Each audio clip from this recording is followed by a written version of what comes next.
بسم اللہ الرحمن الرحیم۔ اللہم صلی علی محمد و آل محمد و عجل فرجہم۔ ہم بات کر رہے ہیں سورہ کہف کی۔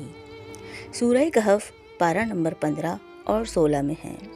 رکوع اس میں 12، کل آیات 110، کلمات اس میں 1577، حروف اس میں 6360 ہیں۔ آیت نمبر 44 یعنی 44 کا ترجمہ یہ ہے کہ یہاں سے عیاں ہوا کہ اقتدار تو خدائے برحق کے لیے مختص ہے، اس کا انعام بہتر ہے اور اسی کا دیا ہوا انجام اچھا ہے۔ یہاں سے یعنی اس واقعے یا مثال سے یہ بات واضح ہو جاتی ہے کہ کل کائنات میں اقتدار اعلیٰ اللہ رب العزت کے پاس ہے۔ للہ الحق سے یہ بات واضح کرنا مقصود ہے کہ اللہ تعالیٰ کا اقتدار اعلیٰ ایک امر واقع اور حق و حقیقت پر مبنی ہے، اور اس کے مقابلے میں آنے والی ہر چیز ایک سراب اور دھوکہ ہے۔ اگر کسی کو مال و دولت مل گئی ہے تو اس دولت کے حصول کے لیے درمیان میں آنے والے تمام اسباب سب اللہ کی طرف سے ہیں۔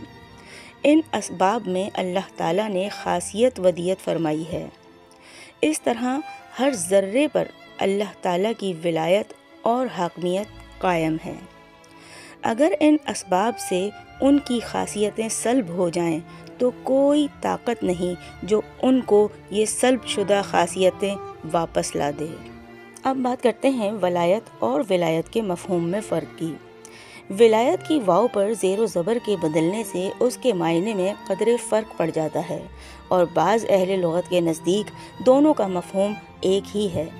یعنی اگر واو پر زبر ہو تو اس کے معنی حجت اور نصرت کے ہوتے ہیں، اور اگر اس پر زیر ہو تو اس کے معنی حکومت اور غلبے کے ہوتے ہیں۔ اب اس سارے واقعے میں درس عبرت کیا تھا؟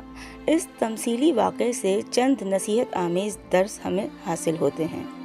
نمبر 1 یہ کہ دنیا کے مال و منال اور اس کے چند روزہ جاہ و جلال پر اعتماد کرنا درست نہیں ہے، کیونکہ اگر منعم حقیقی ناراض ہو جائے تو چند لمحوں میں یہ سب کچھ تباہ و برباد کر دیتا ہے، اور انسان کو کف افسوس ملنے کے سوا کچھ حاصل نہیں ہوتا۔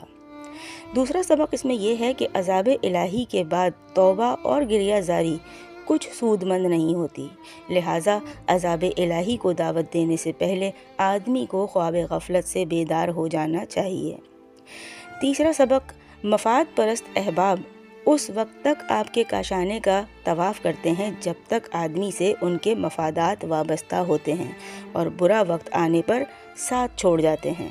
اور چوتھا سبق ہمیں یہ ملتا ہے کہ دنیا کا مال اور اس کا جاہ و جلال محبوب خدا ہونے کی اور فکر و فاقہ دشمن خدا ہونے کی دلیل نہیں ہے، بلکہ یہ تو امتحان کے مختلف مرحلے ہیں جن کے ذریعے اللہ رب العزت نے امتحان لیا کہ اس کی عطا کردہ نعمتوں کا شکر کون کر سکتا ہے اور اس کی نازل مصیبتوں پر صبر کون کرتا ہے۔